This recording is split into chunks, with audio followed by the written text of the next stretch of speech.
We recently received this vintage glider, which was donated by Brad through a mutual friend on the condition that we would get it flying again. That proved to be a challenge in several ways, as we'll see a bit later. It was easy to identify it, as it came in the original box that contained the kit from Soarcraft. Opening the box was like opening a time capsule, and we even found the original shipping tag from the manufacturer. There were also some Polaroid pictures of the kit before it was assembled inside. When it last flew in 1977, the control system technology was quite different and is no longer considered reliable today. It used a 53.7 MHz module, Craft receiver, and Craft servos. It was powered by nickel-cadmium batteries. We also did not have the transmitter, so it was not a hard decision to remove everything and replace it with a modern 2.4 GHz Futaba control system, lithium battery, switching regulator BEC, and high-voltage lightweight modern servos. We are saving all of the old parts, of course. In the process of removing the old equipment, we also found that the rudder needed recovered with monocoat, and the vertical stabilizer also needed reinforcement. Additionally, the original balsa push rods were warped and unsafe to use. It was tempting to install the servos in the tail and use direct links similar to modern competition sailplanes, but that would have required cutting into the fuselage, and we wanted to keep it completely intact.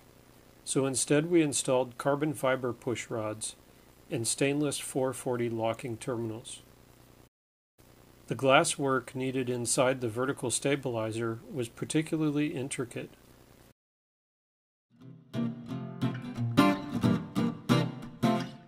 While doing that, we also reinforced the bell crank mount and replaced the short push rod inside of the vertical stabilizer that actuates the full-flying horizontal stabilizer. We were able to reinstall some of the original hardware, such as the balsa and ply composite tail block and rudder hinges. It was very helpful during this work to reference the original manual to see how the kit was intended to be assembled. We also found that we could wet sand parts of the fuselage to remove scratches, blemishes, and scrapes, some of which were evidence of past landings, although it was obvious that it had never had any serious accidents and was well cared for as well as carefully used. We also consulted the original manual for the correct CG location and the recommended deflection for the full-flying stabilizer. We added slightly more deflection, but used the modern radio to add expo so that it would not be too sensitive around the neutral position. There was no recommendation for the neutral position precisely, but we measured the incidence and made an educated guess to locate neutral. We wanted to fly it as a pure glider, however, the only practical place that we have to fly models in our area does not have good thermal activity, and we do not have a large enough high start or winch to launch such a large glider. Aero tow is always an option, but it seemed quite risky. So we chose to make a power pod for the glider, one which did not mount permanently, so it did not alter the design of the glider in any way. We chose a twin-motor counter-rotating tractor configuration for several reasons. The glider needed the weight up in the nose anyway, so adding the power pod didn't add much to the overall weight of the glider.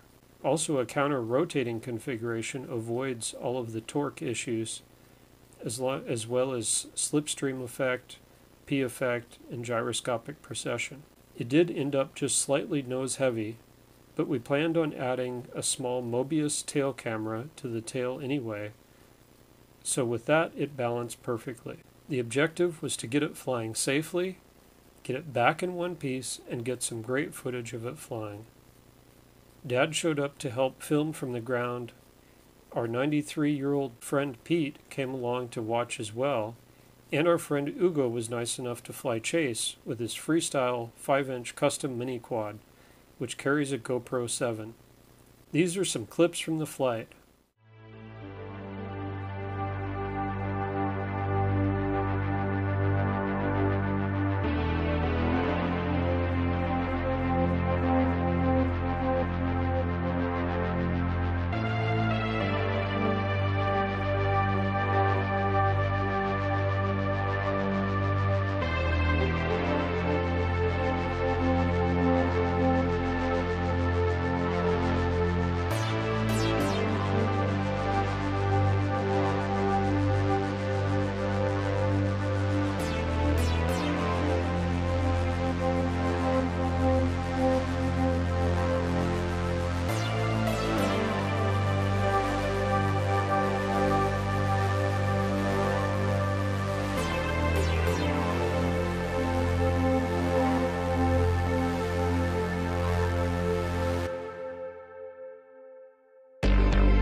We especially want to thank Brad for donating this glider, and we want to make clear that we made no permanent modifications to the glider, so it can be turned back into a pure glider at any time. We also want to thank Dennis for facilitating everything, including driving the glider down to our mailing facility. We really like the look of this vintage glider and enjoyed its absolutely majestic presence in the air. Please check out our other projects and plans for some of our original designs on our website at the link below.